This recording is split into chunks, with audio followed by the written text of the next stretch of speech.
Okay, this meeting is called to order. Will you call a roll, please? Here. Councilors Kohlhoff, Here. O'Neill. Here. Wynn. Here. Lamont. Here. Wendland. Here. And Mans. Here. Would you stand and join me in the Pledge of Allegiance?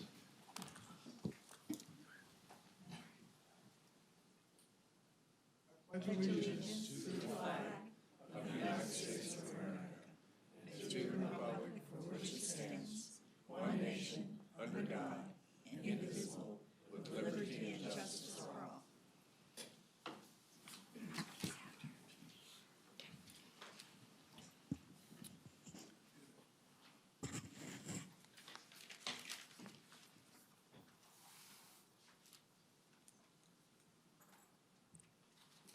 Okay, first item of business is citizen comment. We have one person who wants to make a citizen comment. That's Skip Ormsby.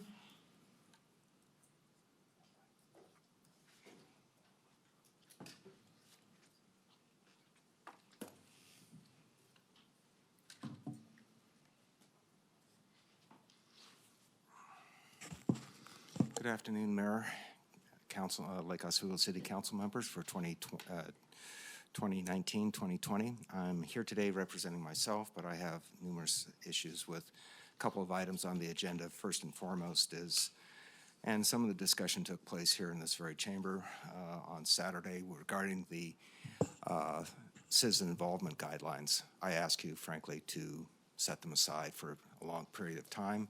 Focus groups were not involved. I spent most of the time in the focus group that I was involved in waiting for somebody else to come up to speed. This is especially important these days with the upcoming DLCD meetings next week on the community conversation regarding House Bill 2001 implementation. Good luck if you're trying to get out to those facilities by public transit. I am. Somebody should probably accompany me, especially to the Harmony Road campus.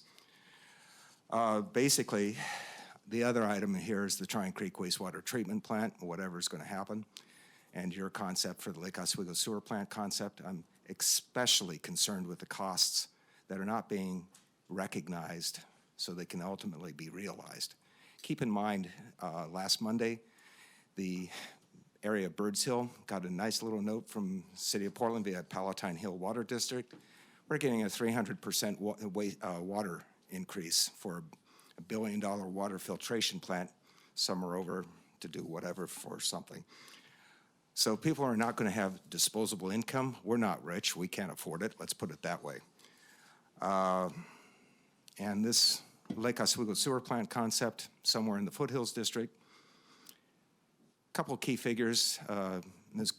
Councilor Koloff and I have talked, and I've been annotating documents for the last 18 months rapidly.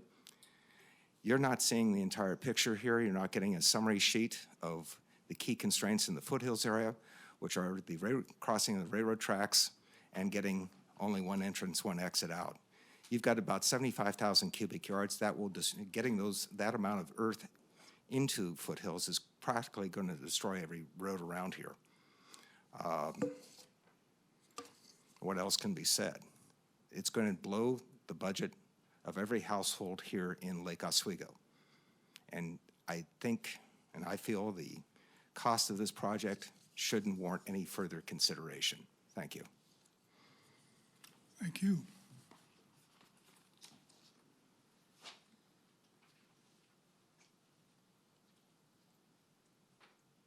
Okay, the next item of business on our schedule is a study session on a 20-mile-per-hour speed sign.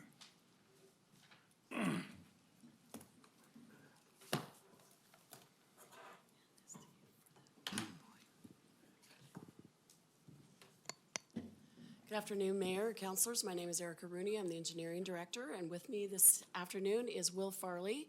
He's our new traffic engineer as of 2 months yesterday, I think it was. So we're very happy to have him on board. I noticed you've assigned him a whole host of projects. I do every day. Yes. Congratulations. And he still showed up today. Yeah. Gotta catch up.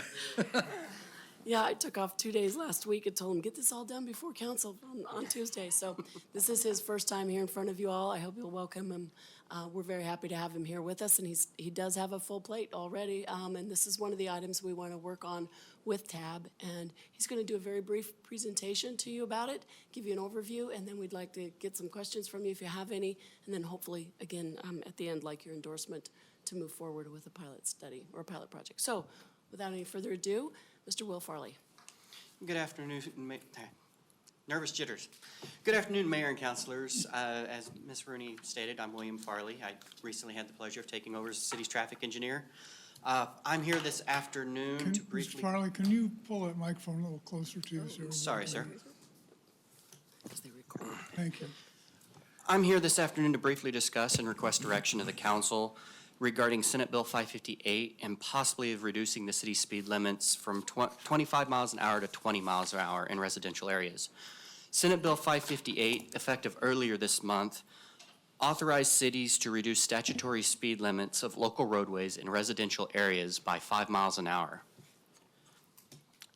To give a short background, the City of Portland pushed for lower residential speed limits in their Vision Zero action plan.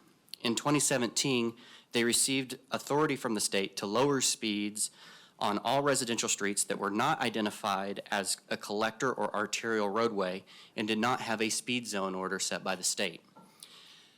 This moved forward in 2018 when Portland City Council approved the replacement of about 1,000 25-mile-per-hour signs and the installation of another 1,000 new 20-mile-per-hour signs. Now with Senate Bill 558, the authority to reduce speed limits is no longer exclusive to the City of Portland, and all cities can reduce the speed limits in residential areas by 5 miles an hour. Speeding on residential streets is a common concern of many people.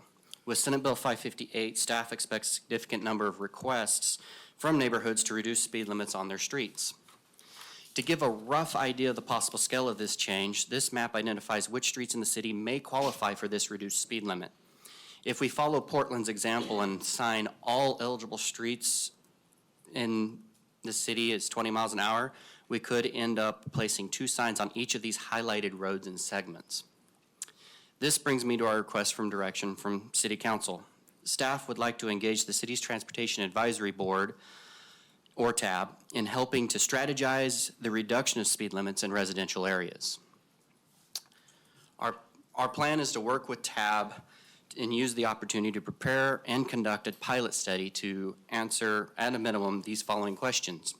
Would posting the lower speed limit reduce travel speeds? What location should be prioritized for reducing the speeds? And what policies or guidelines should be used when identifying areas eligible for the reduced speed limits? TAB has included this matter in their 2020 goals this year in anticipation that City Council will request their input and advice on this matter. It is estimated that conducting a thorough study will take upwards of 9 months, after which we plan to return and present our findings so a more informed decision can be made. And hopefully that ends my brief presentation. Our recommendation is to allow city staff to engage TAB in strategizing the use of the 20-mile-per-hour speed limits. With that, I open up to any questions. We like them already. How do you pick the streets that you're going to use? That's what we hope to find out with TAB. Or you're going to ask TAB to say what streets you ought to try? It's really early to tell. Yeah, what that map that Mr. Farley showed a few minutes ago shows you is that technically, these are all the roads that could qualify, but that each city, with this bill, each city gets to determine how they want to do that. But if you were to say, well, do it everywhere, this could be everywhere. And we want to figure out a strategic way to consider this, because not every street probably even needs a 20-mile-an-hour. Some streets you can't go 20 miles an hour on already, to be honest. So we want to figure out what's the best way to approach this, and they would come forward with a recommendation on guidelines on how to prioritize streets. Or maybe their recommendation would be do all of them. I kind of want to, it's pretty open at the moment, to be honest, Mayor, because we haven't had any other cities do this except for Portland. The other surrounding cities are just now doing as we're doing, which is like, what should we do about this now that it's effective? And we'd like to spend some time learning what others are doing as well to see if they're doing carte blanche everywhere, like Portland did, or if they're doing a strategic approach to it. So I But don't, you're not gonna do anything permanently at this point, you're just actually making like test runs on different streets, is good that question, correct? right, we won't do anything permanent. We might pick, let's pretend we'll pick a segment and do a test there. Yeah, we might pick one or two to do that on, we're not sure, but we would not do anything permanent yet until we've come to the conclusions, TAB makes a recommendation, and it comes back to you all, because it does have to be enacted by the city council before we can make anything permanent and effective. Councilor Manager, you had a question. I do. I can't exactly tell from this map if streets like A Avenue, for example, would qualify No. No. No. It has to be a residential roadway, residential. no commercial on it. Okay, no commercial. It has to be a local, it has to be classified as a local street, so it can't be a collector arterial. A, I believe, is an arterial. Okay, so. Even though there's residential through there, it's still an right, arterial, I get so it wouldn't The qualify. commercial Good part I point. wanted to clarify. Yeah. And also, I'd like to put forth that if you decide you'd like to use Laurel and Callahan Heights as your product, right there. She won't be using Laurel. I think it's a neighborhood collector. With that not so subtle, go to Councilor O'Neill. You know, I think the important thing is how much does this cost? Because, I mean, it's not like citizens have been walking in here saying, let's move our speed limit to 20. I guess my next question also would be, is it actually even working in Portland? Right. And is that data, how was that data collected to say it is or isn't? Right. But I would say if we're gonna do this and it costs X amount of dollars, what do you think it would cost? So, because I think that's the important thing. No reason to even take it to TAB if it's a dollar amount that we're not even interested in spending on it. Well, and I think there's multiple ways you could do it. You could choose to do it at different levels. Maybe there's do everything, or you could say, oh, we're only gonna do those streets that are through streets and not all the cul-de-sacs, for instance. I mean, if it's a 150-foot long cul-de-sac, do you really need a 20-mile-an-hour sign? Maybe not. So we could come up with different variations.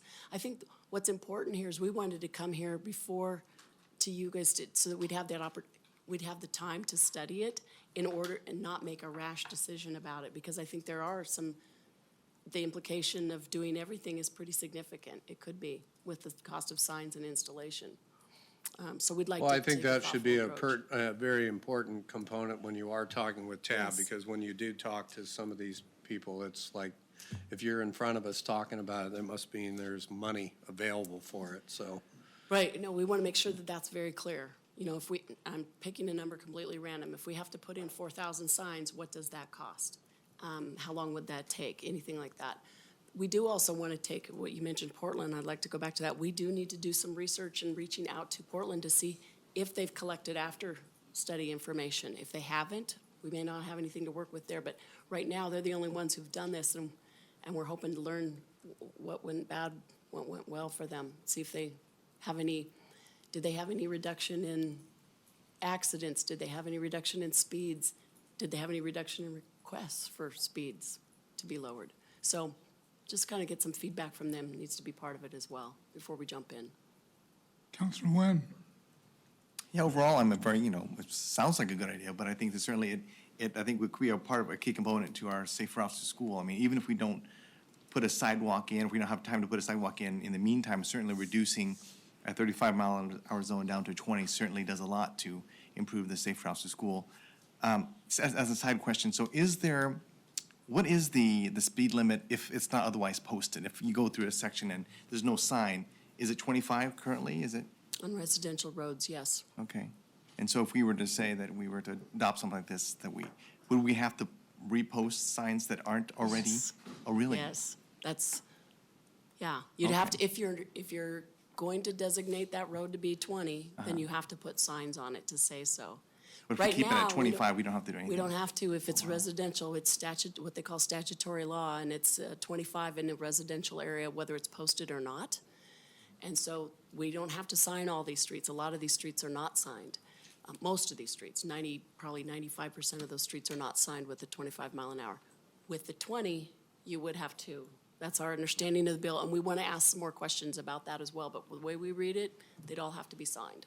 We can generate additional revenue through traffic, make it revenue neutral, right? Well, the cops, the police aren't exactly happy about that either, because it could be an impact for them as well. And we want to talk, and we want to engage the police. That's a great point. We do want to engage the police in this conversation, and they are a partner with us on TAB. But it's not moving 35 zone to No, 20. It's not just a at all. 25 to a It's- 20. Yes, it's only the 5-mile-per-hour reduction to the statutory speed limit of 25. Councilor Wendland. Well, my point was, I would like to have, as part of your process, the police involved in some sort of statistics of traffic enforcement, what we're doing now, and whether there's really, are we going to get any bang for our buck out of doing this? Because B Street is 20 miles an hour in a zone, and I've never seen anyone go 20 miles an hour, and we have a hard enough time getting people to go 20 miles an hour in the school zones with flashing lights and notices and speed traps that we put in, little reminder traps, should we say, a couple times a year. So it's, I understand it's probably safer theoretically, but I guess you go through all this effort, and if you're not going to get anything from it, I'm just curious as to what the enforcement component is going to be. And then the expectations of our citizens, if we do pass this at 20 miles an hour, we'll get even more emails about traffic violators, which we're already getting at 25 and 35. And so basically, I don't know, do the study. I think it's good. There's just a lot of questions. And to Councilor O'Neill's point, what is the implications of dollars and cents on this? Not only just the sign part, but what would be the enforcement cost? Because we would have to enforce it if we have any credibility with it. Right. And the reason we wanted to take the time to do this thoroughly is so that we can have the city come up with a position and a policy on that, rather than just, nope, because it's going to cost $250,000 to put in signs or whatever. I have no idea. But we didn't want to just make those carte blanche decisions to not do it, because people are going to ask when they hear about it, and some have. Some already knew that this bill had been passed and we're waiting. What is the city going to do on January 1? We want to come up with a position statement from this based Right, off and- of your direction. And I'm fine if they come back and say, you know what, Lake Oswego is actually doing fine, our accident rate, all the statistics are there that say that 25 miles an hour is working for us. I want them to know that they don't, to give us more scientific versus just Right. opinion. Thank you. So- Yeah, we certainly are going to look at the accidents history that we have here, and the police are very good about providing all of that. As you know, we do annual counts all over the city. Not as many on local roads, but we might do a few of those. With this study, we'll increase our local road count and volume data collection so that we can provide you with more of that information too, so that we can have it be a data-driven decision Right. as opposed to just Just a emotional, because, emotional feeling. It's hard. if you really ask everybody, it'd be 5 miles an hour. Right. That's, Councilor Lamont. Just quickly, so this is not mandated by the state. They're saying that you can use it as a tool if you would like to. Yes. It's really for our engineering group to say, it's a good tool, we'll have it in the back pocket, or we should implement it in certain locations. So it's not the other thing. If we think it's a tool, we have to put it everywhere. It's just where if it works out, you would be able to do it on certain streets. We're not having to mandate the whole city after that, right? Right. Right. The city needs to come up with a position on it, and it has to be, I don't remember the legal terms in the bill, but it has to be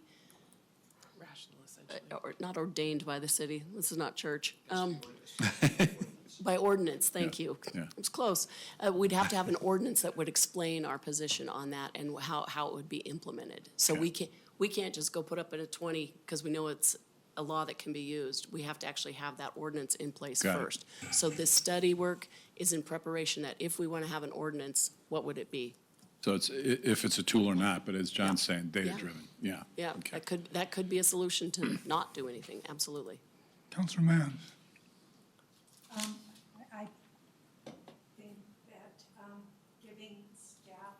action would be wise in order that, at the very least, as you pointed out, we have the tools here in order to come up with what we want the ordinance to look like.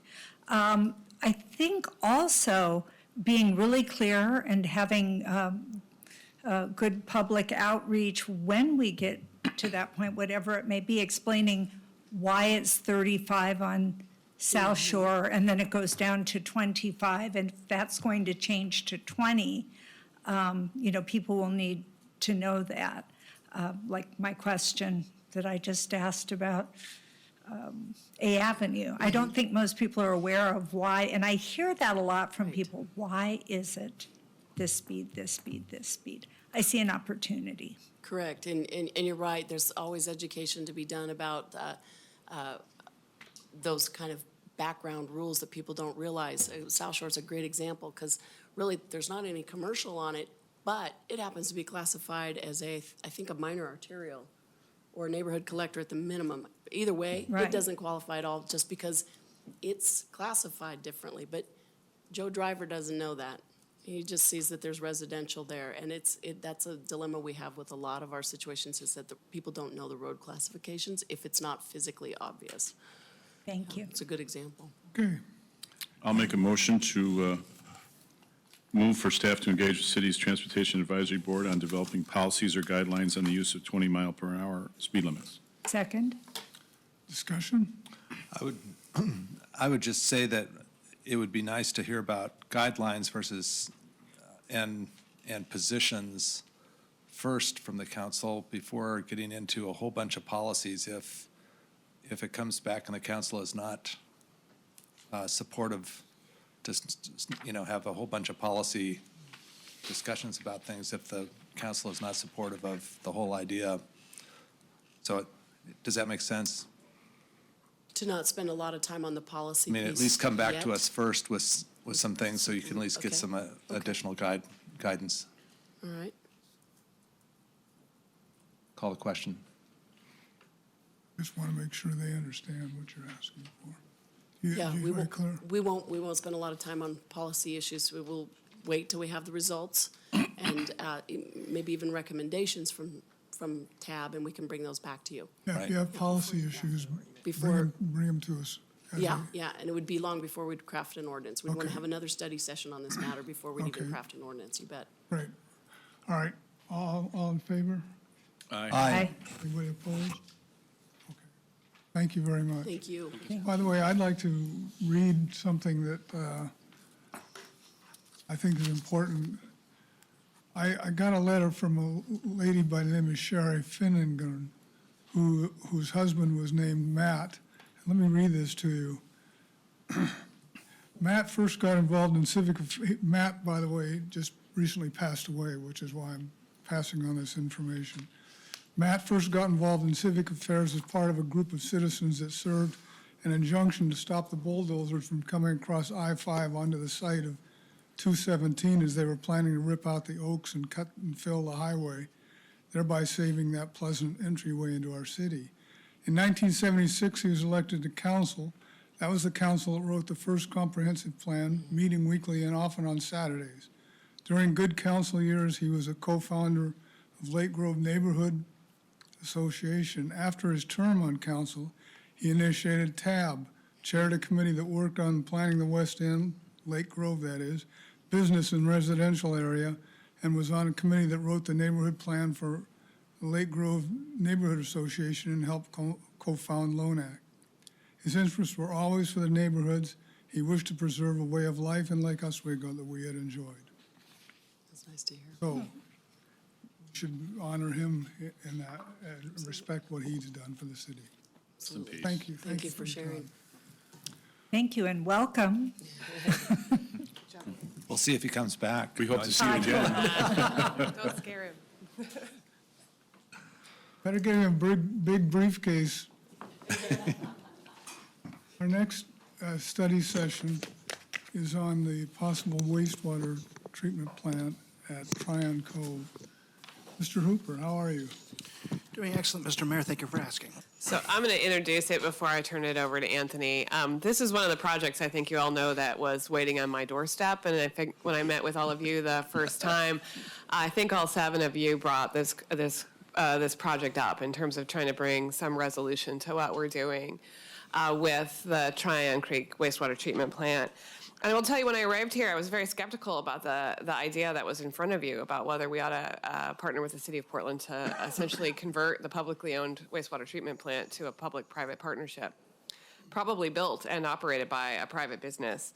I was really skeptical for a few reasons. First of all, our existing arrangement with the city of Portland is quite convenient and easy to administer for the city of Lake Oswego. We pay the city of Portland 4 times a year. We split the capital costs down the middle. It's really quite straightforward. They handle all the operational and regulatory issues on our behalf. I was also concerned that based on the analysis the city of Portland had done of our feasibility study, that we had greatly underestimated the capital costs of building a new wastewater treatment plant. And I had concerns about the technology that was being proposed because I know about our monsoon weather, essentially our wet season and our dry season, and what challenges that produces for a municipality in trying to deliver high-quality wastewater services. But in working on this project, I actually have become convinced that it's worth our time to continue exploring whether a public-private partnership to build a new wastewater treatment plant is a good investment. And there's really 3 reasons for that, too. First, I think it has a potential to greatly improve the quality of the wastewater treatment that we do and will deliver a much more environmentally responsible service, essentially not only on behalf of our ratepayers, but also on behalf of the environment. The second is I think the life cycle costs of the plant will actually be significantly less under this model. And I just said life cycle costs. But third, I do believe that we can land a financing structure for the capital investment that will result in not having to impose a significant increase in rates upfront on our ratepayers. So I think we can actually design the financing in a way where we don't pay 100% of the capital costs on the first day of that plant being operated. So I actually do recommend that you proceed with the next steps on this project because I think to not do so would not be wise on behalf of our ratepayers. I also found it helpful to separate the question of Foothills redevelopment from the question of wastewater treatment services, because I think that a lot of our desire to see Foothills redevelop into something more attractive and more supportive of our vision of our town center was actually interfering with our ability to see this as a question about how do we actually deliver this core municipal service to our ratepayers. I also think the benefits are going to accrue in terms of property taxes and redevelopment benefits to our community generally, but the costs are going to be borne by ratepayers. And so when you confuse the issue, you actually muddy up who's going to pay for it versus who's going to benefit. However, there are some risks, and I want to make sure as Anthony goes into it, I clearly identify those. The first is we have a really, really nice arrangement with the city of Portland, and the risk is in pursuing this, we could mess that up. I do think that one of the risks we need to plan for is that the capital cost the city of Portland has estimated may actually underestimate the cost of refurbishing the existing plant, and so that's a calculation on the other side.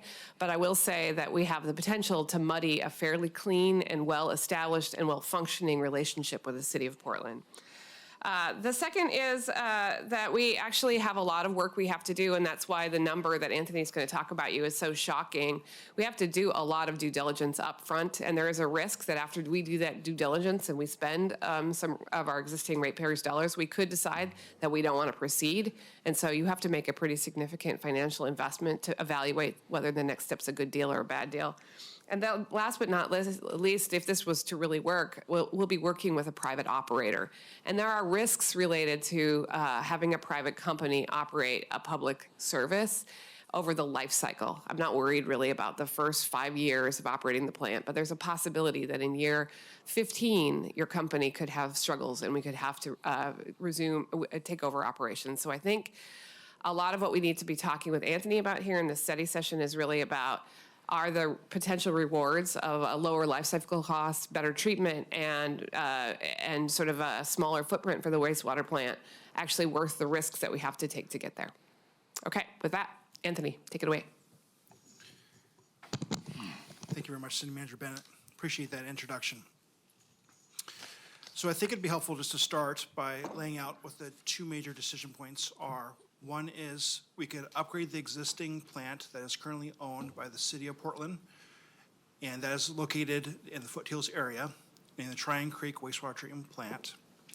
Or we could pursue a public-private partnership to design, build, finance, operate, and maintain just a brand-new state-of-the-art plant. We have started down the process of investigating it, and it started with council approving the process back in December of 2018. And we also have gone through the process of shortlisting 3 teams of public-private partners. And these teams are world-class teams, and we're very lucky to have them. Actually, one of the firms that didn't make it was also world-class, and they're world-class in Europe. And we were really lucky to get the quality of the teams that ended up submitting for qualifications for us. What that did is that we have our teams, but we haven't gotten to the details yet with them of what kind of designs that they're looking to pursue. And they actually won't even start designing until they enter agreements with us. But they'll start telling us what kind of technologies they're looking at. They will tell us as part of the request for proposal process what their approach is going to be. They're going to get into a lot more detail of what they can do for us, also what kind of terms that they're willing to enter into an agreement with us on not only building and designing it, but what it will be in the long term as far as operating and maintaining it as well over the next 30 years. So there's a lot of things that they are going to tell us part of that. For us to be able to do that, we have to be able to create agreements, and a legal team will help us to do that, for them to be able to read the documents in some detail and then tell us whether they agree or not with these terms within these agreements. And in a lot of research on public-private partnerships, the devil really is in the details. When you're making basically a marriage for 30 years, it's really important for you to come up front and say, these are all the things that I'm going to expect out of this relationship over that period of time, and try to figure out whether or not it's the right match for you, because you're in it for the long run with these terms, and you got to hold them accountable to what's in those agreements. So first, here's a picture of the Tryon Creek Wastewater Treatment Plant that exists at Foothills. As mentioned before, it's owned by the city of Portland. It was built in the mid-1960s. So what they're going through right now is that there are regulatory requirements that are required of this plant in order to meet DEQ standards. That there's a lot of investment that needs to be made very, very soon. The City of Portland is actually currently in 60% design on one of the major investments, which is called the Headworks. And they have currently stopped doing work on that upgrade, but they asked me to make sure that I also conveyed to all of you that they still have to do a little bit of work to keep it operational. So while they're not doing work on pursuing this upgrade, they might have to spend a little bit of money in order to keep it going. So just keep things status quo, basically. But they're in a holding pattern. And they're waiting for a decision from this council on whether or not we're going to keep going on the P3 or not, for them to make a decision on whether they're going to continue with their designs and continue doing the upgrade option. So here is a quick picture of where the wastewater treatment plant is currently located. And so you can see it right here. They're eventually going to need to expand over this property too, over the public storage. And combined, it's going to be 14 acres between the two. For a new wastewater treatment plant, what we've heard is anywhere between 4 and 6 acres. So less than half of this would be the site for a new state-of-the-art wastewater treatment plant.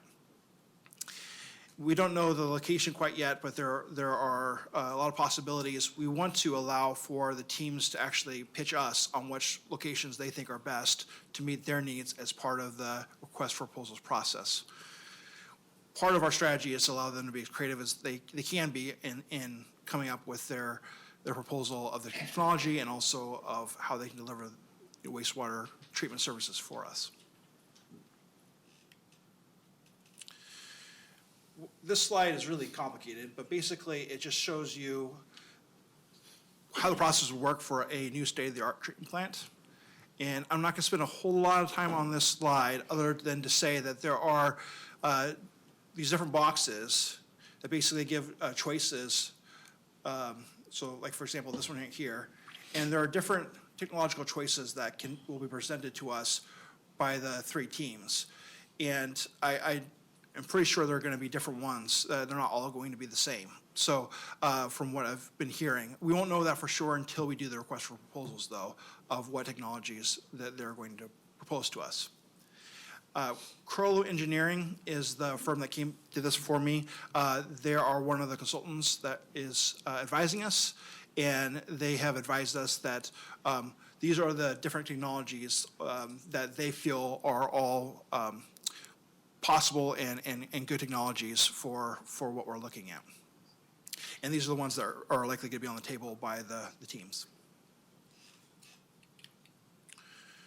I do want to talk real quickly about our three teams.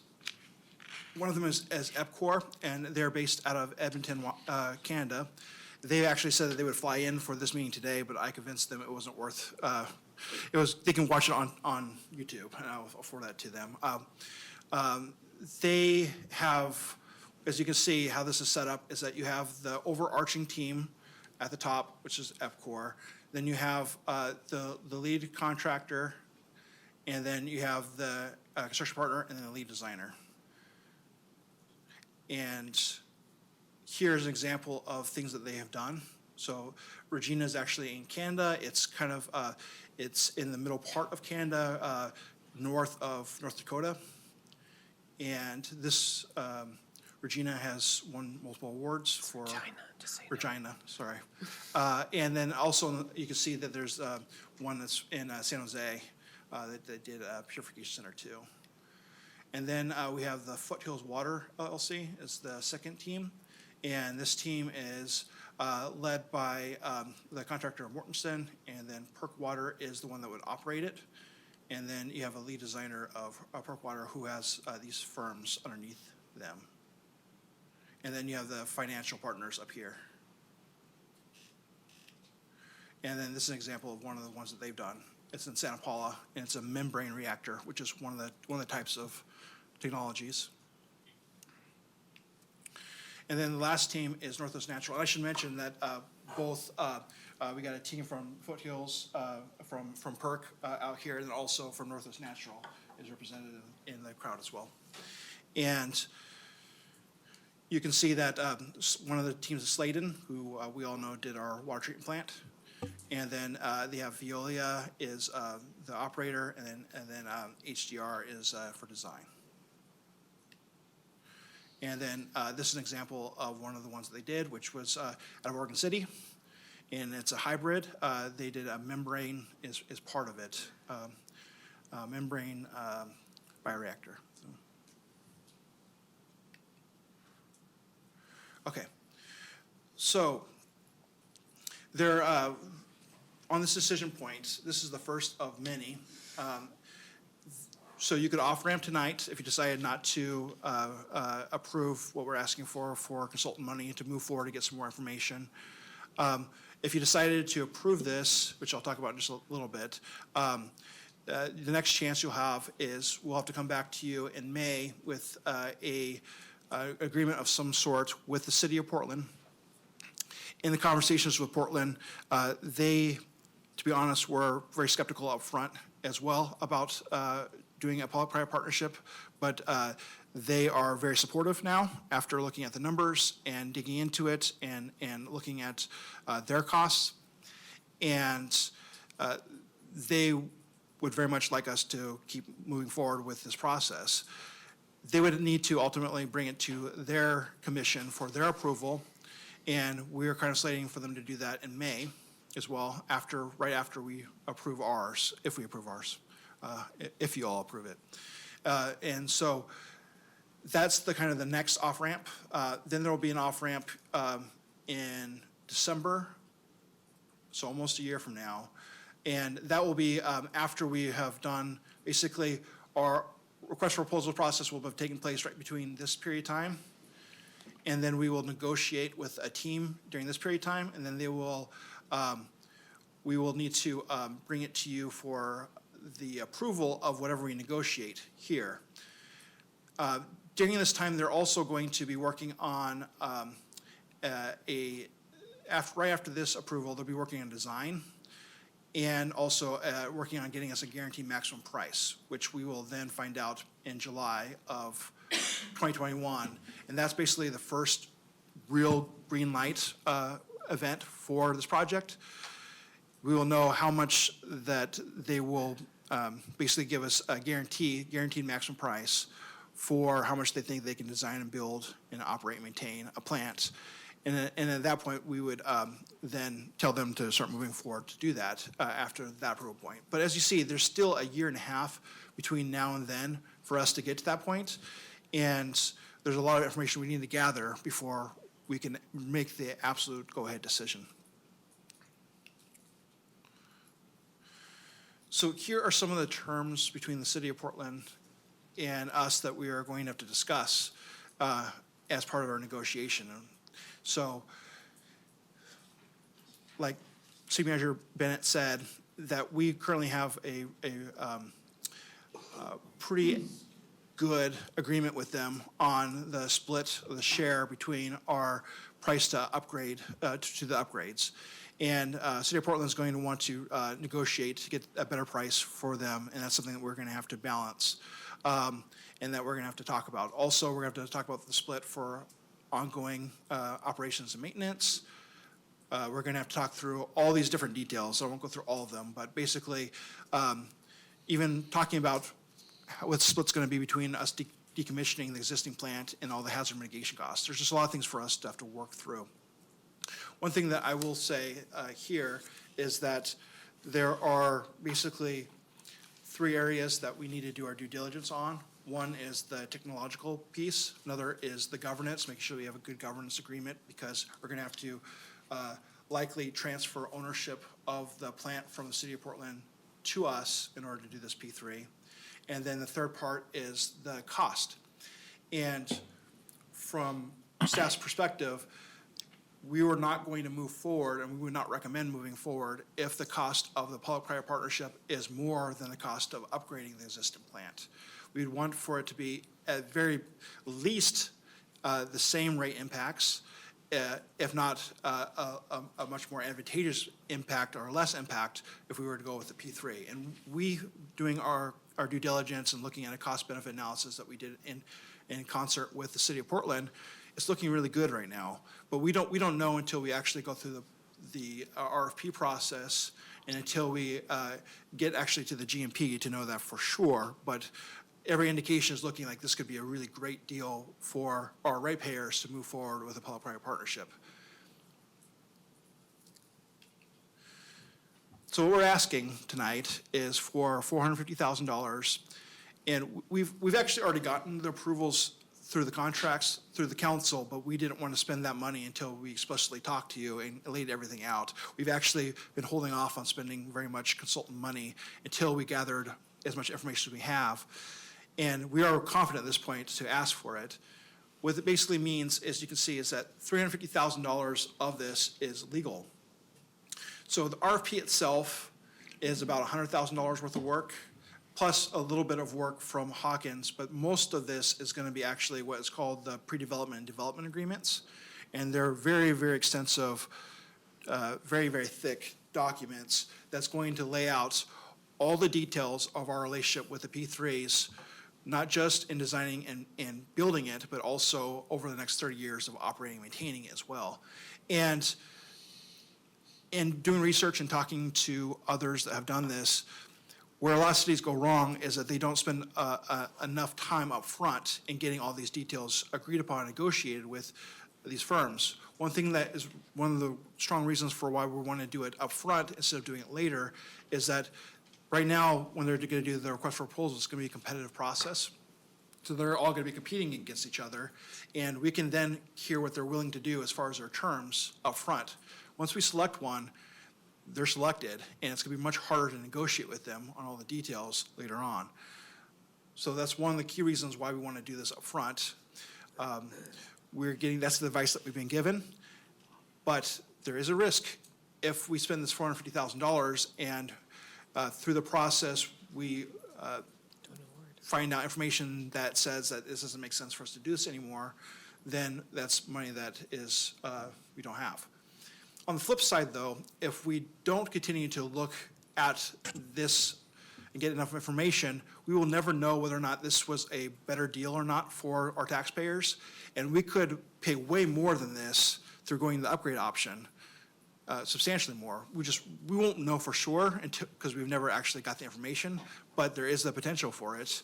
And that's what we're asking for you to do, is to spend a little bit of money for us to keep gaining and getting some more information. It's not a little bit of money. Okay, it's a lot of money, but in the context of when you're talking about more than $100 million worth of a plant, in that context, it's not, but you're right. In the context of it not happening and just money just going away, I have never seen that much money in my lifetime, nor I probably ever will.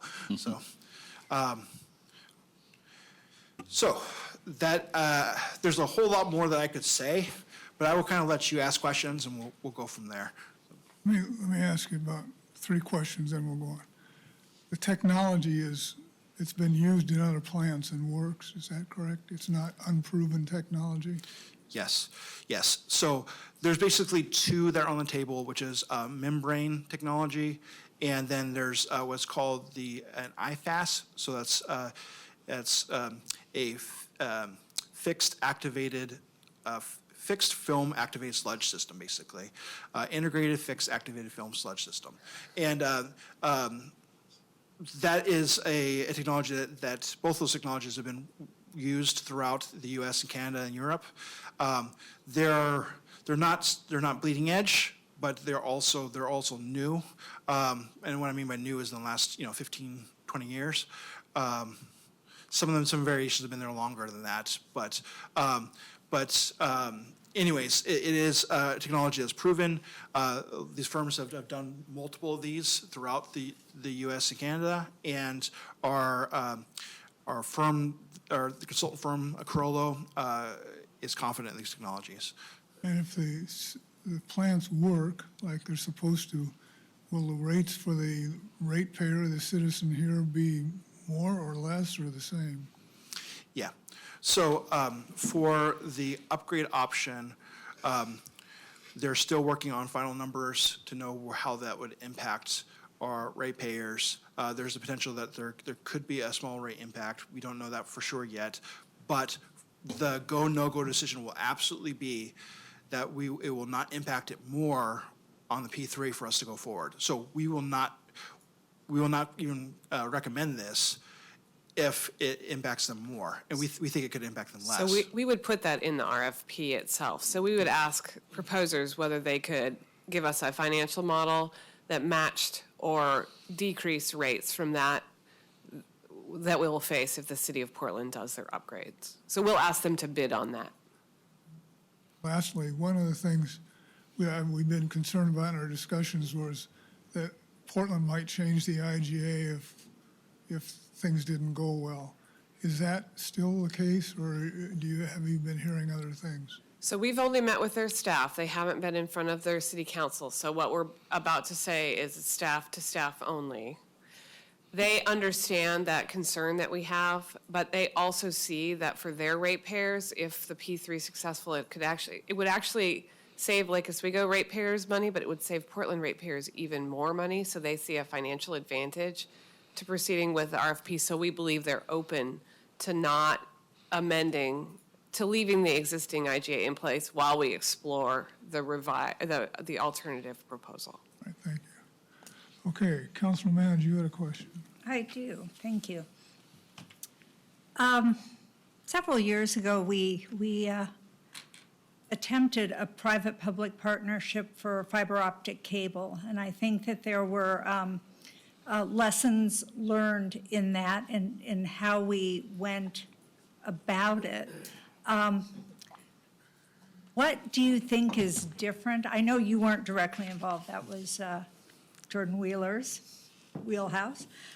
What do you think is different about this, and how can we as a council make the case to our citizens that this is in fact a good idea? Yes. So You want me to start, and then I'll turn it over? So, I mean, the first difference really is that there are no private, wastewater treatment is a monopoly. So unlike telecommunications, where you have multiple players, people don't get to choose where their sewer goes. And so, I mean, unless they're on a septic system, I guess, then they get to choose. And so we're not dealing with the potential financial risk of being undercut by a competitor, essentially. So that, I would say, is the first lesson. Do you have additional ones that you'd like to offer? Sure. So in this situation, once again, it's a comparison between an existing plant. So it's not like we're building a brand new infrastructure. I mean, we will be, but we're doing a cost comparison, and it comes down to financially if it makes more sense to build a brand new. Just kind of like what you did for City Hall. Did it make more sense to build new than to upgrade the existing hall? And that's kind of the analysis that we're doing here. So instead of providing a brand new service, it's just an existing service, and it's just piggybacking on what City Manager Bennett said. And, you know, in talking to the City of Portland, you know, one of my counterparts there felt that not in all situations P3 works, but in this one he feels that it does. It just meets all the different requirements for making sense, and I think it does. So. And some of it is they have a lot more creative financing tools than the public sector has. Yeah. Great, thank you. Councilor Kohlhoff. So these are questions, not discussion. So, well, just starting from the beginning and working forward, we have more. You said that the two choices basically are brand new versus upgrade, and the City of Portland right now has been. I'm sorry, Jackie, I'm poaching on you here. No, you're fine. So the City of Portland, left to itself, at least as far as you know right now, has determined the upgrade would be what they do, right? So why what have you been told about why they've determined that an upgrade was better or was their plan versus this brand new? So they had a citizen action committee that was in place back in 2012, and during that process, they looked at alternatives, including looking at a brand new plant was one of the things that they analyzed. During that time, they figured out that it was better for them to upgrade. As they've gone through some of their upgrades, costs have been more than what they thought it was going to be. There's no other way to say that. And so, and also when we're looking at the cost for them to do it, they estimate it being more than what the private partners are telling us what they can do it for. And the private partners, once again, this is all that they do. They are specialized, they're streamlined, this is what they do. So Anthony, Okay, did they but- evaluate a wait. private, let me ask, when the City of Portland did their study, did they evaluate a privately built plant, or was it a new plant that was publicly financed? a new plant is publicly financed. They didn't actually evaluate this. Okay, but now that we've gone down the road as far as we have, and if we were to say, no, we're going to just stay with paying our share of this upgrade, have they suddenly become interested in doing some other private partnership or doing something else? So they're intending to stay the course with an upgrade of a publicly owned, if we stay out of it and Yes. just pay our share. They're hoping that we can move forward with a private partnership or let's Oh, look at I'm it. sure they are. But yes. Yeah. Yes, that was clear. So let me ask this, is the expectation with the Portland upgrade that that somehow it's not going to increase the water quality? I mean, they're doing this upgrade to fulfill their regulatory obligations, Yes, correct? it will do that. It will I'm be not what? suggesting, it will do that. I'm not suggesting that they won't meet standards. It's just Okay. the new technology will exceed standards. Well, and would it, because I'm just taking it right out of this report, trying to ask the question. A new plant, quote, would look better, smell better, and discharge cleaner water into the Willamette River.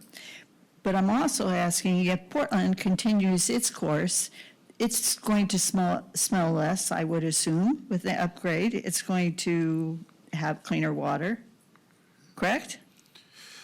The majority of the work that they're doing is really to meet wet weather additional capacity flows. That's the regulatory requirement. They do have some plans in the distant future to do some odor control, but not initially. But as far as comparison goes, I think it could be argued that it's going to be more with the P3 and a state-of-the-art plant instead of doing some retrofits to a 1965 plant. All right, the other questions I had, though, I don't want to, do you want to let other people, or let me just keep going? Well, Because I have quite a few. let's, Well, I do. yeah, I hear you. Let's go with a couple others, and maybe they'll get answered for you. Okay. Councilor Lamont. First one is if you can go back to the schedule that you showed earlier. There we go. Okay. So if I have this right, that by May 5th, in 4 months in 2020, we would have to have an agreement with Portland, which would be an agreement to flip it so that we would own it and we would run it, right? Well, what is the agreement, I guess, is the question. Yeah, so it would be a tentative, basically, framework for if we move forward. But it's not saying that we'd have to take it over yet. We wouldn't agree to that. We'd wait until actually this is a go before we would take over ownership. Well, that raises then the next question, because then in a full year and some months later, the July 7th, 2021 was a go or no-go date. So we wouldn't be on the line if we said no-go, but now all of a sudden we're owning the plant and we have to build a plant no matter what. Okay. So that was a little unclear. We'd have to be careful there. Yeah, we would not, we would recommend that we not take the plant unless the P3 was going Goes to through. go forward. And we originally thought the city of Portland would not be open to that, but now after discussions with them, we believe they are open to it.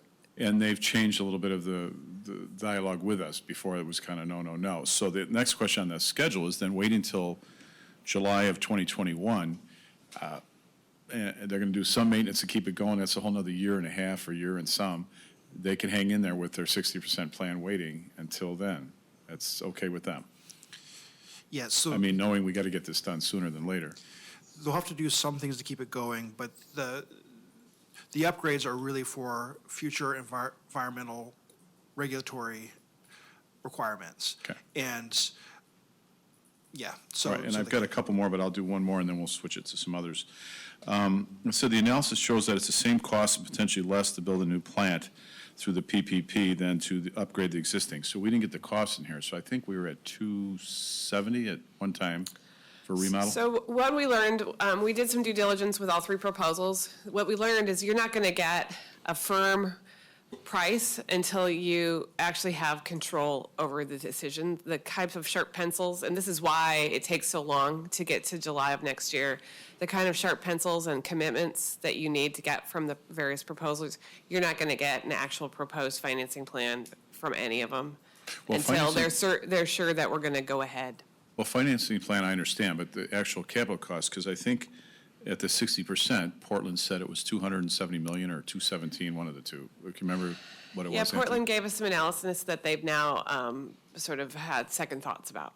The 270. Right. All right, so if it's 270 before, they're having second thoughts, but we're actually coming out and saying potentially less costly, where did that come from? So if the PPP3 Well, builds you got new, this one. hopefully it's vertical, because that's a question I have. You know. Okay, so yeah. I'll go on the cost. Yep. Okay, so they originally said it was about 85 million. Most recent estimates saying that it's more like $130 million in the near-term projects, which is the projects they're going to be doing over the next 10 years. And so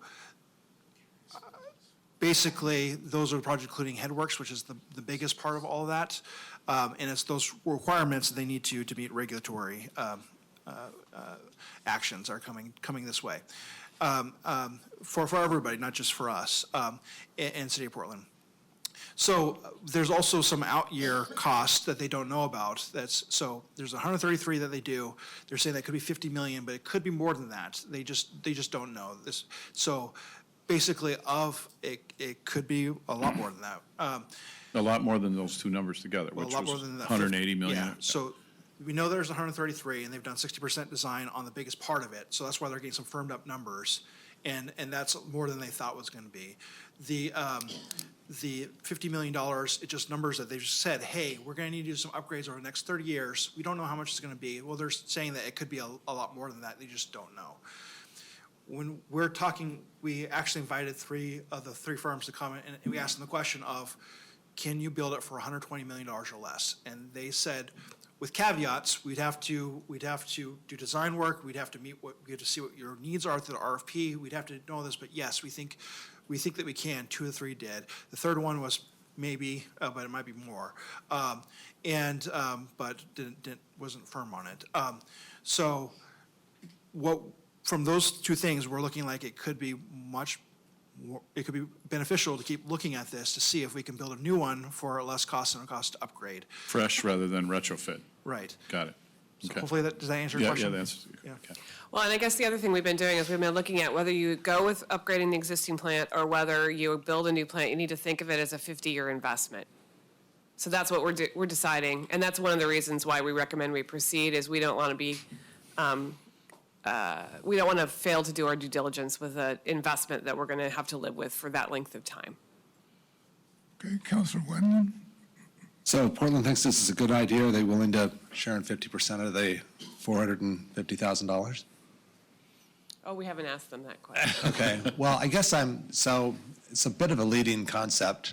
It sounds like we're doing a lot of the due diligence and a lot of the work on something that we may want to take over and take full responsibility for. And I understand that Portland, this is a microcosm of their total sewer thing, so they probably don't really care about like Oswego. They probably care about their plant functioning, but it's a very small part of their total system. In our case, it's all of our system, right? Well, it would be 68% or something like that. somewhere Okay, in that so a ballpark. significant amount of our sewage will go through this plant. I guess I have some questions as far as, there's just been a lot of numbers that have been thrown out for how much the retrofit will cost. And I don't know, maybe the bidders just keep listening to higher and higher costs. Now the plan's going to be $185 million. I mean, and when will we know, how will we know, just when you say we're not going to go forward unless we know that it's going to be less than what it would be with Portland? How do you firm up those numbers when Portland is just kind of stabbing? And you know, they were $200 million off in their last school bond. I mean, do we have reliable numbers from the city of Different Portland? agencies, just as. I don't care. It's Yeah. big and bulky Yeah. versus, these are real numbers for Lake Oswego. So what we would propose to do for you is put our best estimate of what we think. I mean, we have to go, and the truth is with the headworks, we have a pretty good idea that they're in the ballpark. It's the stuff that's after the headworks, but we would put our best estimate of what we think the rate increases would be if we pursued the retrofit with the city of Portland into RFP and ask the bidders to respond to that. We'd like to see the rate costs over the life cycle of the plant be less than the rate impacts from the city of Portland. And we will find out in this process whether or not the private entities can match that or not. So I really actually do think this is the best way to ensure that you get the best due diligence on the rate impacts of either investment. You're essentially testing both investments at the same time. You do have Right. to spend some money to do it. Right, but I think there's one thing as far as rate versus capital, because 15 years from now, they could have an oops as a private entity and say, your rates just went up 400% because we didn't do a capital, we missed on capital. You mean the city of Portland could do that? Either entity. Well, we could, I think that we could negotiate the contract with the P3 to avoid that scenario with the P3, but we would be bound by our existing contract with the city of Portland about how we would absorb any errors they make in capital estimates. We Okay. are downstream of their capital estimates. So what's the assurance if we go forward, if you'd go with the P3, if in 15 years they say this is a loser project, and I'm assuming they're going to be an LLC, it's not going to be within the corporate, so it's a single entity. So they could file bankruptcy, and then we would have a mess on our hands. Is that correct? Yeah, we have talked to our consultants about that. Yeah. One thing I should say before I try to answer that is, there's a 32-year agreement, but after that agreement is done, it gets turned over to us so that we own the plant. So basically, they have spent the money upfront building the plant. They're going to take some losses on all of that, but we'd have to negotiate as part of creating that agreement upfront. Is basically what is the buyout agreements? Should they no longer want to provide it, or should it just go away? And so yes, there would be some operating costs, but yes, there was something that you'd have to negotiate as part of all of this. But there are safeguards, and there's things we can do. And Buy bonds or. But the safeguards are not there if they, I mean, I want to make very clear, we run the risk of a private Right. company filing chapter Yep. whatever. Yeah. And I think that's one of bankruptcy. the risks I identified up top, is that somewhere along the line in a 30-year contract, you could have your private operator go under for whatever reason, or sell our plant. Right. I think we would look at other ways, just like you would on capital, we'd look at bonding and other ways to at least guarantee that we could cover the operating costs for some period of time. So we would look for financial instruments provided by the private companies to help protect us. But can we 100% protect us? Absolutely not. Nothing's 100% Yeah. guaranteed in life, but Yeah. in this situation, Yeah. It's a critical service, It's and a- so I think we would not want to, we would not go into a contract sort of hoping that the company would survive for 30 years. We'd look for ways to safeguard the public, because this is definitely one of those things where you can't afford as a city to not do this right. right, whereas if Portland still controlled it, they have They're big. huge Yeah, they're big. resources to fix the Yeah, issues. they're big. Right. Councilor Koloff, we've got a couple more questions anyway. Yeah, we're going to ping back and forth.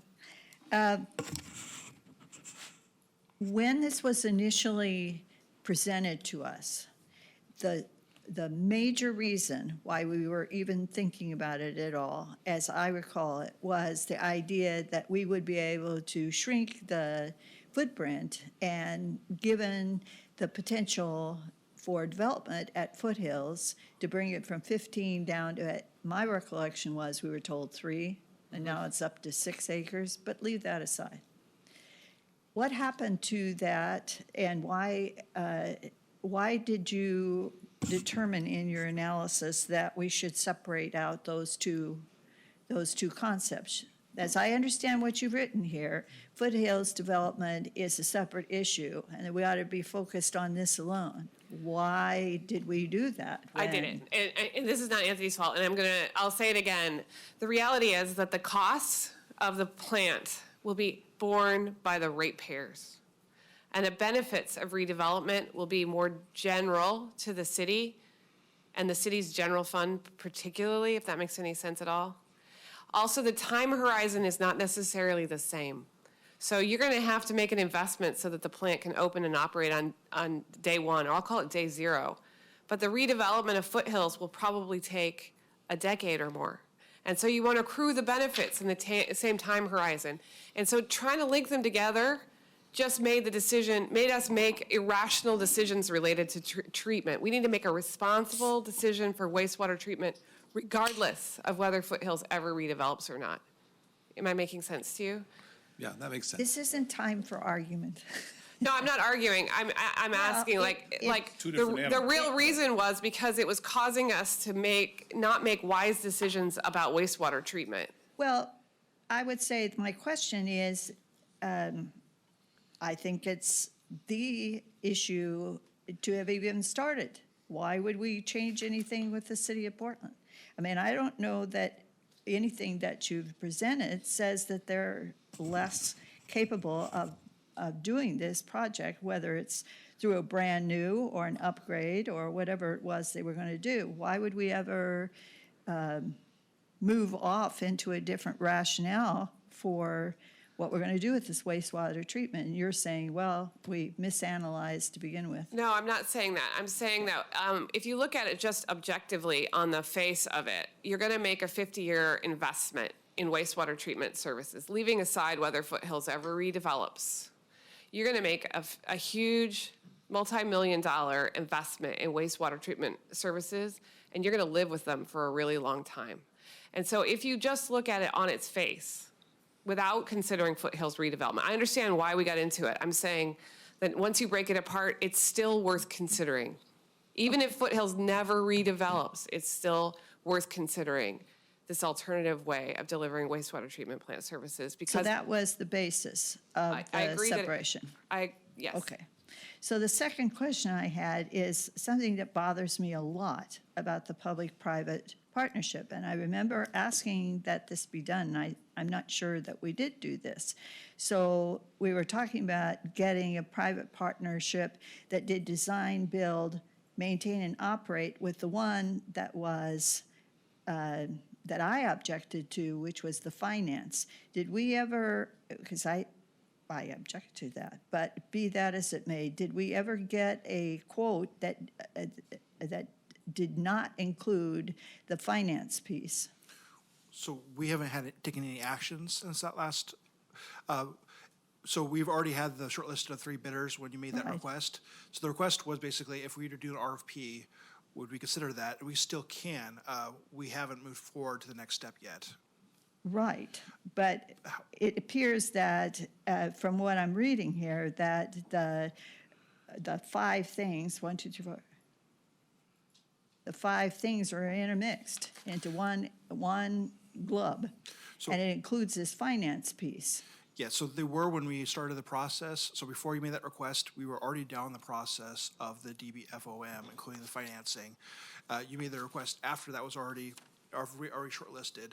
If that is the request of the council, we can ask the bidders, of course, through the RFP process, if they would be willing to do without the private financing. And we'd have to figure out a plan, though, to do it publicly. What we've heard our finance director say is that it would cost us more upfront for us to be able to do that, even though it would cost less over the long run to do public financing. It would cost us more. We have to have rate spikes in order to account for doing a public financing. That's the reason we looked at private to begin with, and they got by the recommendation of our finance director, was because we could smooth it out. There are things that we can look at, including the WIFIA program that would allow for us to use federal dollars to actually offset the cost of private financing by some margin. And also, we don't know what each of the firms are willing to offer yet as far as of their financial packages, which could be, we've heard them say that they could be very competitive. So we don't know what that looks like quite yet, but if that was a direction of the majority of council, we could certainly work that in. Staying with the question, the only other thing was, I think that's enough. That's good. Councilman Lamont? On the same note, when I read the paragraph, why not publicly finance instead of privately? It says, in other words, the city would need to substantially raise rates on the front end in order to publicly finance the project via municipal bonds. So that was us going in either remodeling or new. We've got to raise rates on the front end to help pay for this, right? Okay, then it said, if the city prioritizes keeping rates low and smoothed out, then private finance is the way to go. If the city prioritizes keeping the overall cost of the finance as low as possible over the next 30 years, then public finance is the correct choice. Now, we didn't get any numbers in here, and I think a lot of it, I do. I want to know, what is the percent increase? So if someone's paying $10 right now in sewer, are they going to be paying 12? Is it 15? Is it 20? Because if I got this right, and correct me if I'm wrong, and Manager Bennett said there would be a loss in the front end, these guys aren't doing it for free. They're doing it for a profit. So if they're not going to make money on the construction, they'd be making money on the rates. So aren't they about even then? If it's low financing rates because they're working deals with the banks and groups, but then they have to make a profit versus what we as a public bonding authority could do. Probably on the debt side. And the other thing is they can do operating efficiencies that we can't do. I firmly believe that life cycle O&M plus capital, they can actually deliver the service cheaper than the public sector. They probably can't deliver the debt cheaper, but the life cycle, am I making sense? The O&M part, they're going to, and I assume that's where some of their money comes in. That much cheaper than the public. Now, I know we have PERS and all that, but I mean, if whoever's running the plant and managing it, and we haven't talked about us taking the plant over and now being the Portland and being Lake Oswego running the whole thing, our own staffing, internal. But there's enough savings by going with the private sector operators versus the financing, our tax-free bonds. I just, and I think we need something on the rates too. Is it, okay, we're talking $1 more, $10 more? Because that's the thing that people have been asking me about. Well, what are the rates? What are the rates? And if we have some numbers now, But until we do this, I can't tell you the answer to it, because I mean, I understand your frustration, because it'd be great to know now, but the reality is, until we actually go out and bid the project, we're not gonna get a solid number. And but I then, thought we were getting close because we had a $180 million target coming from Portland, and what would cost us to hit that $180 million? right. And that's what, we asked Anthony said it earlier, we asked the bidders, could you match this? They all said yes, but they also said we would want to look at the life cycle, your rate structure over the life cycle, and figure out how we could finance this thing to match or be lower than what Portland is going to provide to you. But before this came up as a private new biometric plant, whatever, Yeah. filtered plant, I thought we were close to having that rate increase estimate from the city From of the Portland, city, forgetting the new yes. stuff.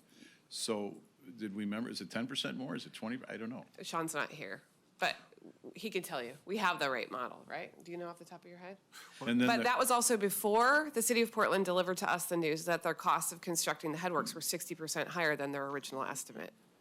Because when you look at the map and you see the chunk of land they're going into north or west into the Public self-storage, and I'm assuming we're talking about the vertical plant to minimize footprint, but some of the stuff you showed as their examples of some of these guys are still a sprawled out plant. It's still not sprawled, it's a big plant, unless they did a good plant, but now they're gonna do the vertical. Could you build a brand-new plant with Portland and Lake Oswego and not having the private guys in the middle? I'm sorry. Well, all right, they made a decision, as Counselor Kohoff said, to go with a renovation 9 years ago, whatever. Could we build a new plant, publicly financed, whether we or Portland is running the whole thing, just west of that plant? Because I saw some of your pictures, and I go, all right, are they still talking about the vertical, tighter, 6-acre thing, or are we still talking about a big plant? I mean, a big campus, or whatever they call it, complex. Could we build new without the PPP?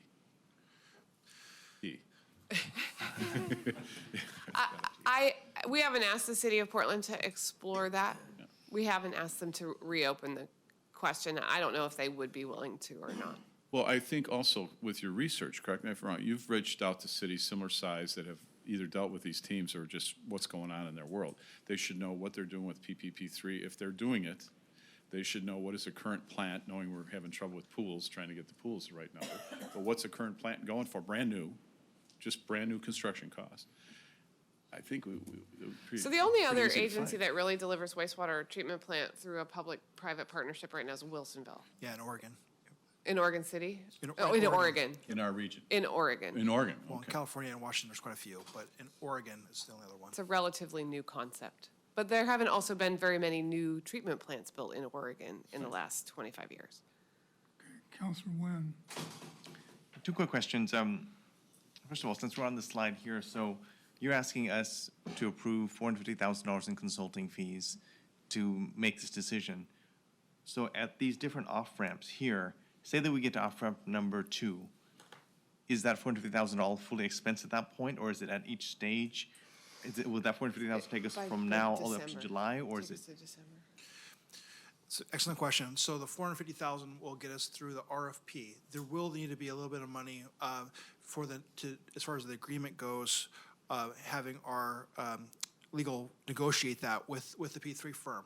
But the majority of the work really is upfront. They're making, by us doing the work upfront is really an easier negotiation because they already have the template. They've already told us it's part of the RFP, but there will have to be a little bit of money spent in order to finalize the deal with that team.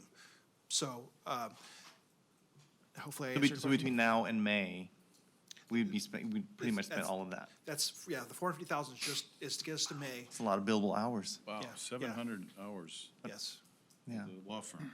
Counselor Nguyen. And then, actually, second question is, so we're talking about 50-year project, right? So I'm assuming that the new plant will take into consideration additional capacity that we would need. Who knows how density might change here in Lake Oswego with HB 2001, right? Who knows if we become more dense? But, so assuming the new plant, make that assumption that the new plant will be able to handle that additional capacity. The other option is if we were to upgrade the existing plant, how far do you think that the existing plant, how much capacity can we how much more capacity can we take? And it's not gonna last 50 years, but will it get us 20 years? Will it get us half Well, that? actually, I think the current plant would last the size of the plant once they do the improvements. Well- We're using about 60%, we use about 40% of the plant. Portland uses about 20% of the plant, so there's quite a lot of capacity at the existing plant. That's correct. If we make these upgrades, you think we'd have 50 years of I life really still like truly that? believe we're talking about a 50-year investment regardless of which way we go. You have to. Right, that's right. So we In wouldn't other have- words, upgrading the current Tryon Creek plant is also a 50-year investment, including forecasting for growth. You know, the lowest project we did, dramatically helped that plant because there was so much leakage into The lake. the sewer that overwhelmed that plant all the time. I So agree. building the lowest pipe has really helped that plant in its capacity. We're not sending as much water to it in the winter like we Yeah. were.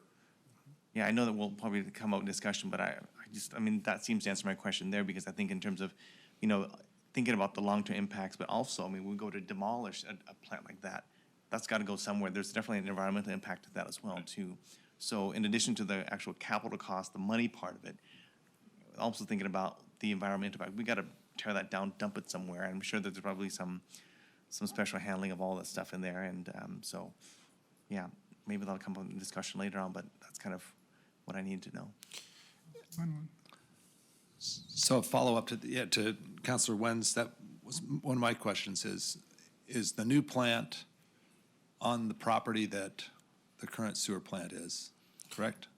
So a new plant would have to be on a different site. Okay. Somewhere adjacent or somewhere in the proximity of it. Okay, and that would include in the costs, the land, costs and getting that, right? Yeah, so to answer your question and also to kind of answer Councilor Wynn's question too, is that as part of the cost benefit analysis that we did with the city of Portland, it looked at all the costs, including decommissioning and hazard mitigation, including the cost of doing the new pipes, including the cost of the new outfall, including those costs that you were just talking about there, all the cost. And we used our consultants to help us to estimate the cost. Estimating the cost of decommissioning is challenging, and there's not a whole lot of examples, but we used ones from Ohio and elsewhere to help us come up with those costs. We did due diligence to figure out all the cost, and then we took that, including the cost to do private financing, and added that into the formula versus public. And after all of it was done and in here and compared, and it's, 12 tabs and all those sort of things, it is showing us that it is in our financial interest to do a P3 versus doing an upgrade. Now, we still have a lot more information we need to gather as part of the RFP process, but in that analysis, it is saying that it is in our interest to do so. Okay, so if you do the P3, we take it over from Portland, who owns the sewer plant? The 12 It'll be acres? part of our negotiations with the city of Portland between now and May, And that would have to come to us. and the Portland City Council. Right, and they'd have to give it to us for free. If we're, well, you know what? Again, here's the- it's one of those, well, I can't presume okay. how the negotiations would turn out. I understand, but here's the deal. We're taking the responsibility over for the sewer plant off their shoulders. This is a monumental change. We have not run a sewer facility before. This city has not. We are going to put out to a private entity, but we're still responsible at the end of the day. If things don't flush, they aren't going to call the private person. Right. They're going to call the seven of us. So I'll take that, but I'm gonna suggest to you that if you want to pursue it, give us the instruction to get the very best deal for the city of Lake Oswego that we possibly can, because there may be other things that we would rather have than, it could be that cleaning up this land exceeds its value. I don't know. Right, but all those things, yeah, okay, so. Yeah, just, Obviously, we want all the best things. right. I guess it's not today, but certainly by the May deadline, I would like to see an executive summary of the two costs Yeah. with all the variables that are concerned, with a big asterisk that says, Portland said this, but they haven't gone to city council and we have no idea whether they will commit or not, or whether this is going to be a housekeeping thing in their consent agenda. I don't know, the way Portland is working, Right.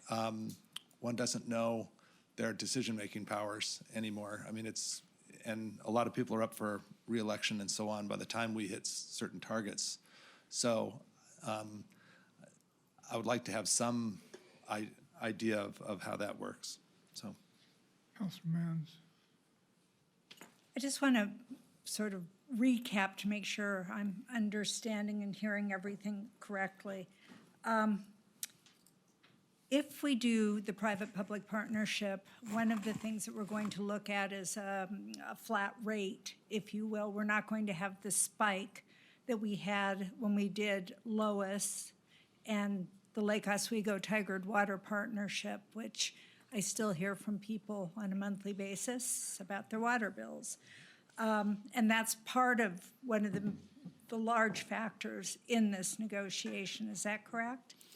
Yes, so when we do our RFP, one of the things that we can ask for them to do is to match or exceed what we see our rate increases to be, and ask for them to smooth out and propose that to us. So Okay. then they'll come up with a financial package, and we'll use that, and that information will be used to present to all of you. So if we were to use, and again, for clarification, municipal financing, we are guaranteed, if you will, to see that rate spike on the front end with the big jump and then slowly over time, the diminishing Yes.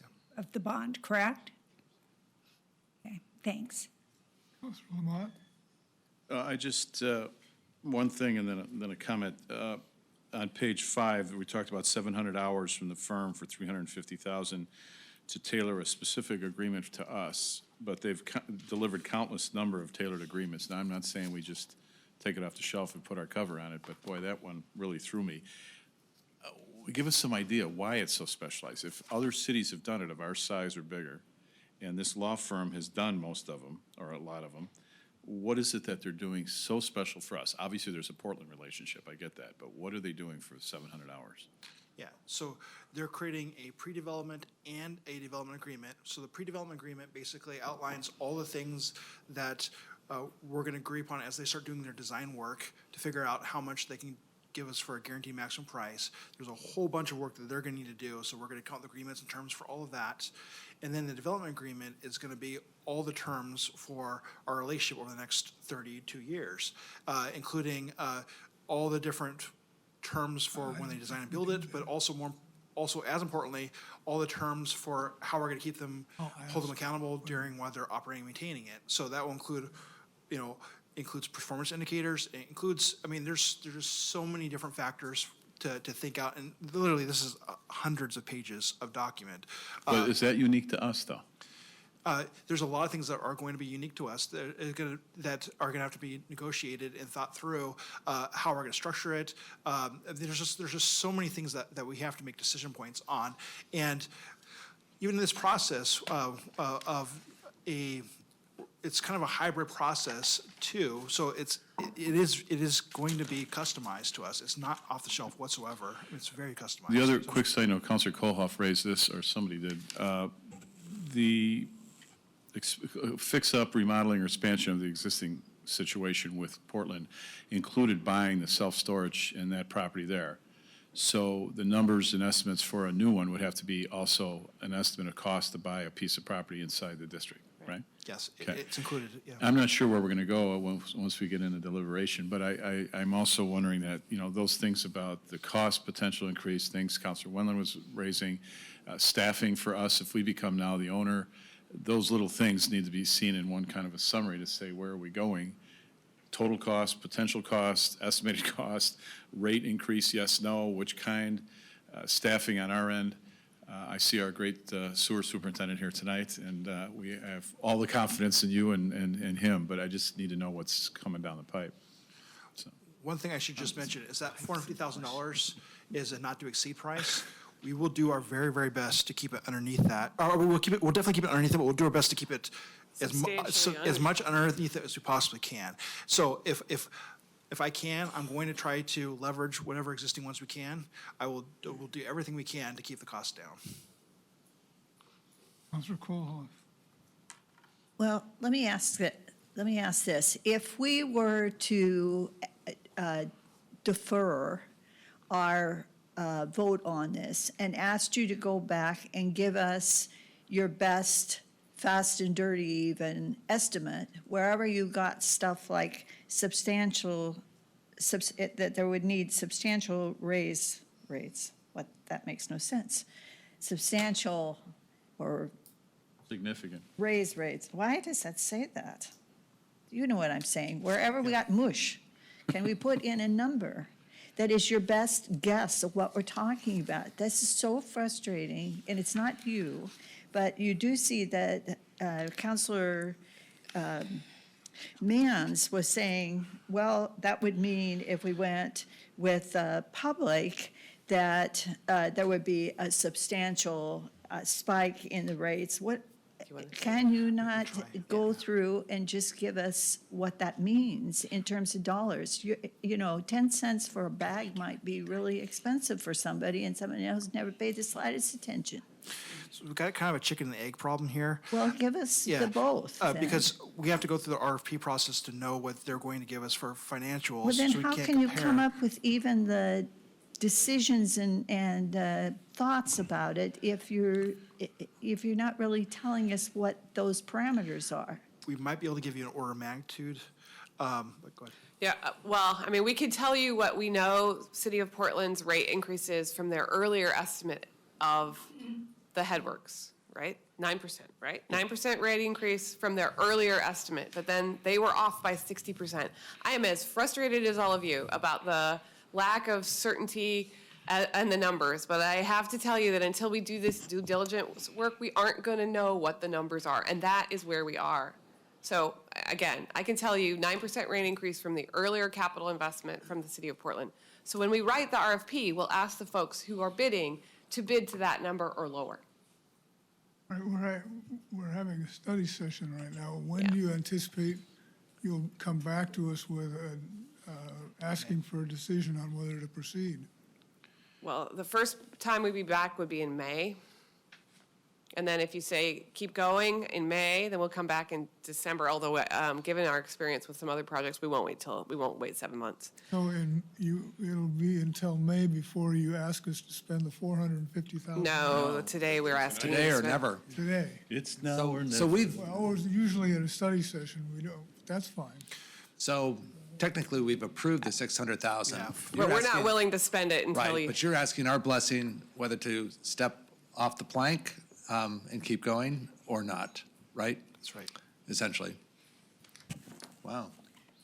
Well, if that be the case, I'll get that ball rolling to make a motion to approve the $450,000 to proceed with the study. second. Motion made and second. Further discussion? Say what? Further discussion. Well, Okay, Counselor Colhoff. So I think I've, through my questions to staff, shown my disinclination to, or especially if we don't get something. I mean, I get it, the chicken and the egg, but I also feel like we should know the parameters of that chicken and egg. And I don't think that I'm satisfied, especially when the main reason, and I get what you're getting about, you know, keeping those two separate, but we had a perfectly good situation and do continue with Portland. I don't see it. If we're not going to get the development friendliness of Foothills, then I'm not seeing the exigency of doing this at all. The other thing was the business of off-ramps. It has been my observation after 3 years that they're not off-ramps. It's just like the same thing. You're like, well, at the time, you know, we stuck in there about finance, and then later, when you brought it up and you saw it, then there was nothing we can do about that. So I have not felt that there truly were off-ramps that were, as a practical matter, available to us. So I'm very concerned when we say, well, don't worry about it, there's off-ramps. The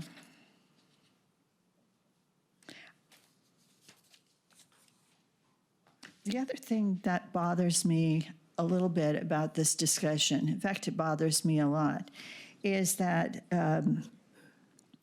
I should think that the people who are living in Lake Oswego right now should, in fact, because they made the decisions, they made took the action to do whatever it is we do, whether either of those, but the public financing, it bothers me that we would say, well, we'll just offload this later on further residents. I mean, if we do the public financing, as I understand it, the reason we would be saying no, really, the private, is that, we now would be paying less. And I don't really see that as a very reasonable thing. I understand that if we stay with the public financing, assuming we do anything at all, but my understanding is that the cost overall is going to be less doing it that way over the 30 whatever number of years, that we're just concerned about spikes to us. And I don't really think that that is a very good citizen sort of way to approach this for those who come later. And the final thing, I guess, is just my need to say that I happen to be obviously married to somebody who was deeply involved with Wilsonville water treatment plant. And I know you don't want to hear this, Councilor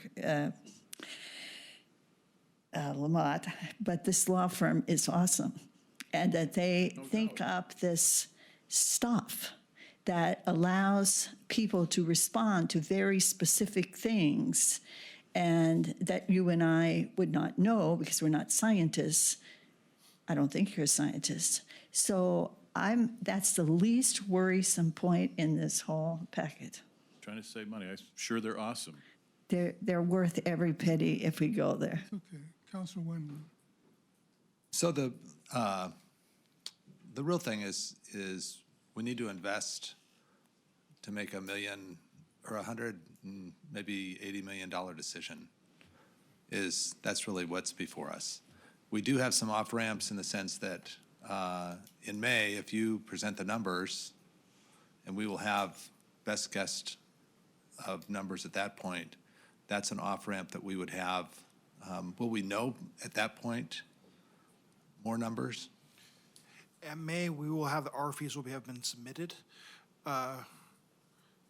So we would have put out for RFPs yet. We won't actually have gotten them back yet. So Okay. we won't know at that point, but we will know shortly after. So we'd have to come back again with what they present to us. But we will do some work in the meantime to answer some of the questions that have been asked as well.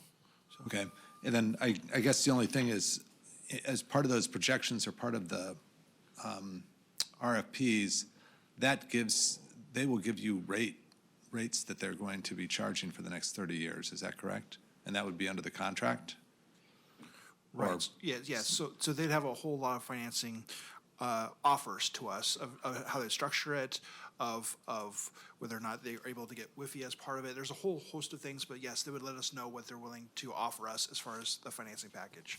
So that, in essence, for the standard Lake Oswego person that's not involved in any of this project, we could put a chart together to say, these are your projected rates for the next 30 years. At least the ones versus- related to the treatment plant. Of course, there's a Right. whole other part of the sewage system that won't be. Right, but in comparison to if maybe we did just the fix and keep system, right? Right. So we would, by the end of the year, is that when you would project to have that? Or sooner than that? We'd be able to have order of magnitude on this until we actually get the design work, which isn't until we get the GMP.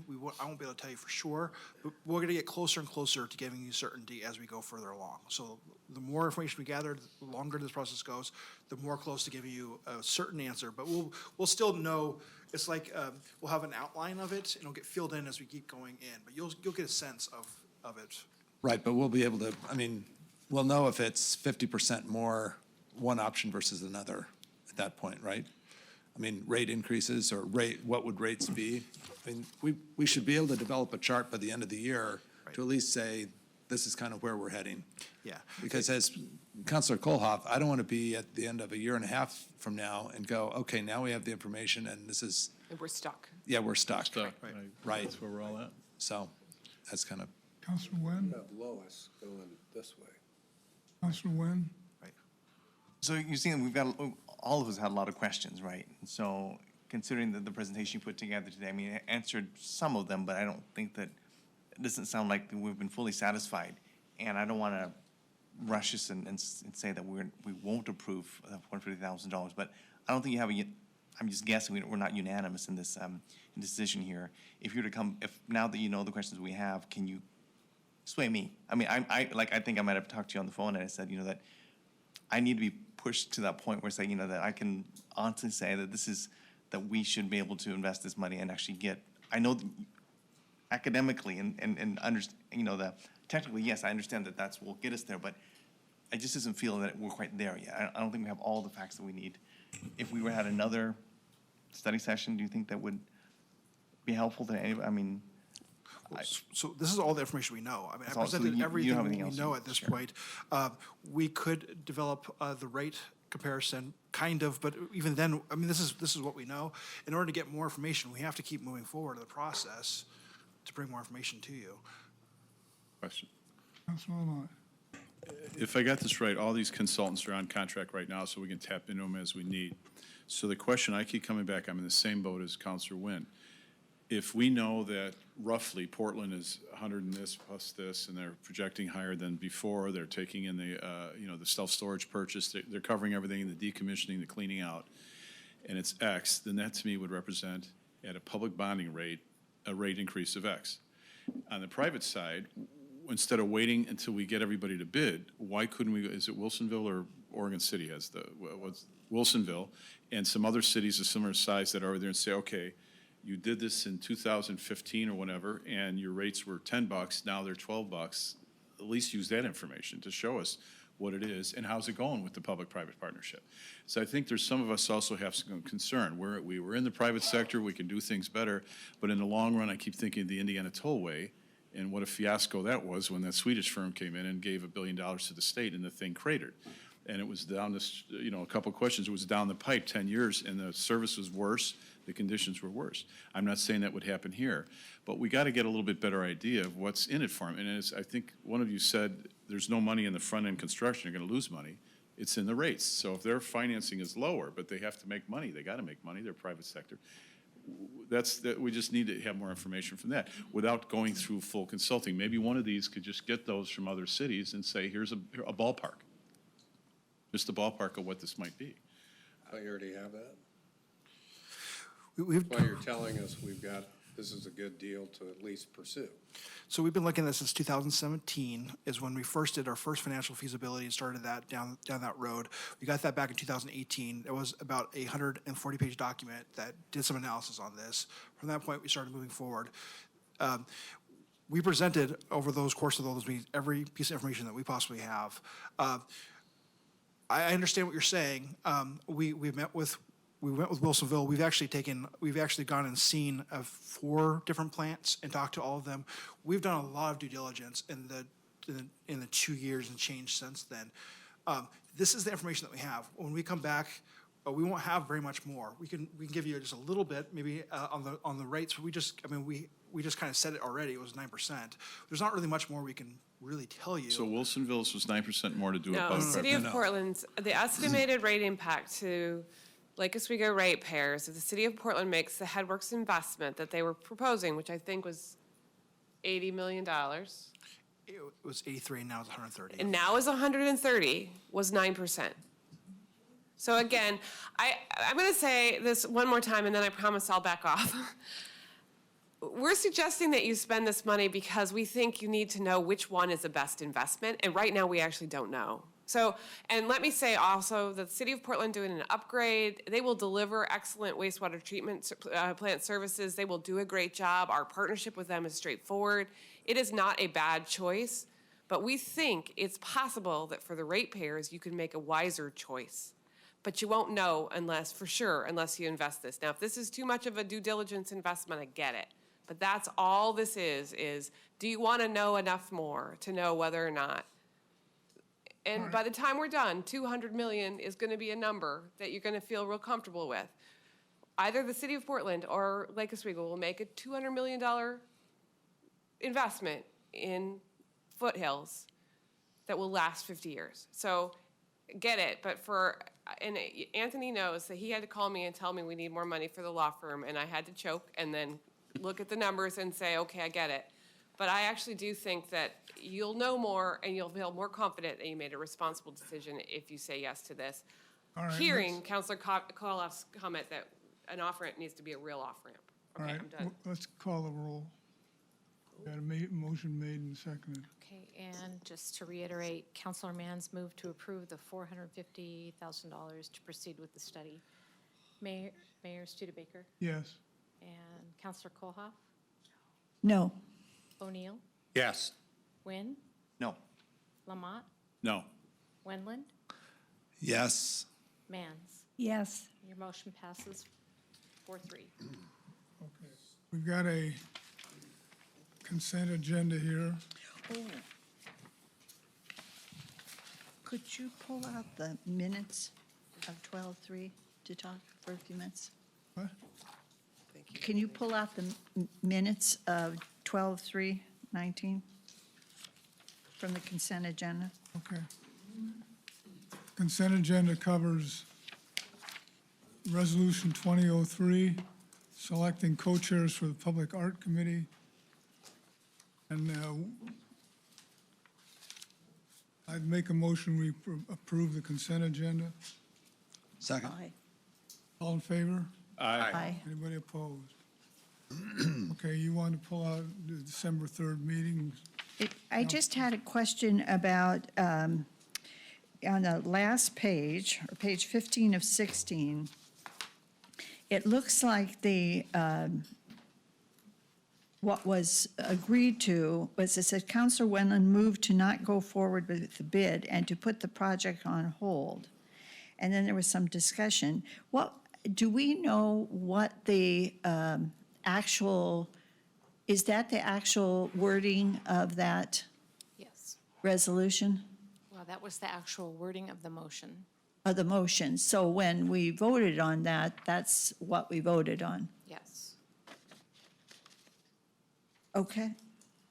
So other than that, and this is about the park, about the Woodmont Park. What did we actually vote on? And that was why I asked to have that pulled. Otherwise, I'm fine. Okay, that being the case, I'd make a motion, we approve the minutes. Second?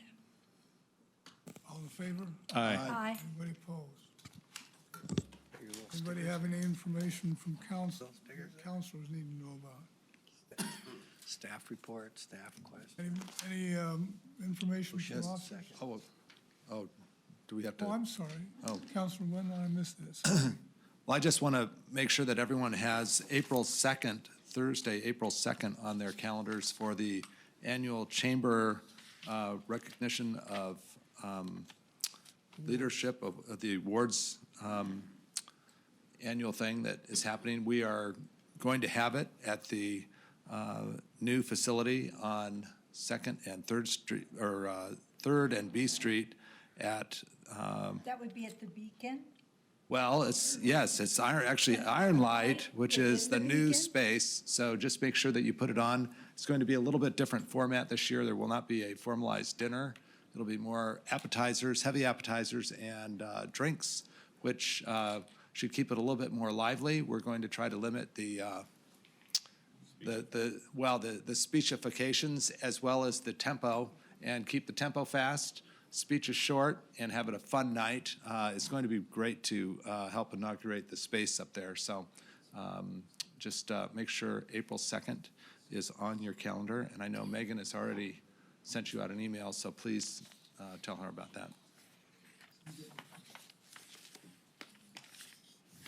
Does anybody else have anything they want to let us know about? All right, then, this Meeting's adjourned. Thank you very much, everybody. We meeting tomorrow at 2?